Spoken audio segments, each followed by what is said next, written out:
Hey, this is Pastor Frank with a follow-up to last week's message. You know, Jesus says that this is eternal life, that we may know thee, the only true God, Jesus Christ whom thou hast sent, John 17:3, one of my favorite verses. How do you know somebody? How can you love somebody you don't know? You got to know them first before you love them, and you get to know them in relationship. And so the goal of this series, Knowing God, is that all of us would know God a bit more, right? We started this series with God being holy, which just is an amazing topic in and of itself. And then we talked about holiness to immutability. God doesn't change. He's fixed. He won't change. He's perfect. Last Sunday, we talked about power. How powerful is God? I've always loved Elijah. Elijah is probably one of my most favorite characters in the Old Testament. He's one of the greatest prophets of the Old Testament. And even Elijah had moments where he just lost sight of God's power, and he began looking at just circumstances that are happening here in the horizontal. He forgot the vertical, and how God in 1 Kings 18, he takes Elijah off the field, takes him away from what's going on, and he takes him up to the mountain just to demonstrate to him once again, I'm all powerful. And earthquakes and wind that's cracking rocks. I mean, just God's power. And what God's trying to do to Elijah is saying, focus on me, Elijah. Quit focusing on your problems. Focus on me.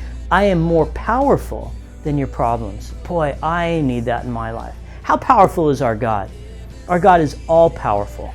What does that mean? I mean, how do we even comprehend that? Except, how does something create everything from nothing?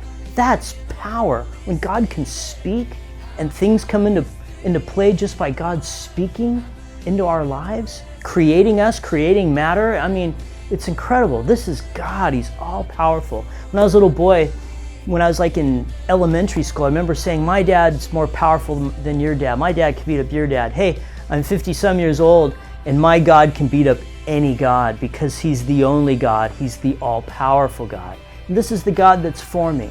And if God can be for me, then who can be against me? Pretty cool. Next Sunday, we're going to talk about God being intelligent. How smart is our God? Omniscient, all-knowing. How much information does God have? I would love to ask people this. Is God smarter than you? Is God smarter than me? And if God is smarter than you and smarter than me, then maybe we should listen to him instead of listening to ourselves and trusting in his wisdom and his counsel instead of our own. Next week, we're going to talk about the intelligence of God, which is cool. Hey, this Sunday, we've got our men's breakfast. Early Saturday morning, about 8:30. Men, come and enjoy that. We're going to speak into your lives as men. On the 21st of October, we have what's called Meet the Pastors. If you're new to the church, you've been here maybe since, I don't know, summertime or so. Sunday after church, we're going to have a luncheon. We just want you to come into the Family Life Center, and you can ask us any questions. You meet all the pastoral staff, and we're just going to share with you who we are and what our church is about. Really cool. And then on the 28th, we've got our Fall Festival, 28th of October, Fall Festival, Sunday night. We're going to be gathering together as a church. The kids are going to get more candy than they could ever dream of. It's going to be an awesome time. Please come be a part of it. Woodbridge, think about this. Our God is all-knowing, and he's all-powerful. This is who God is. We are so blessed. We are so blessed. God bless you. We will see you next Sunday. Take care. Bye.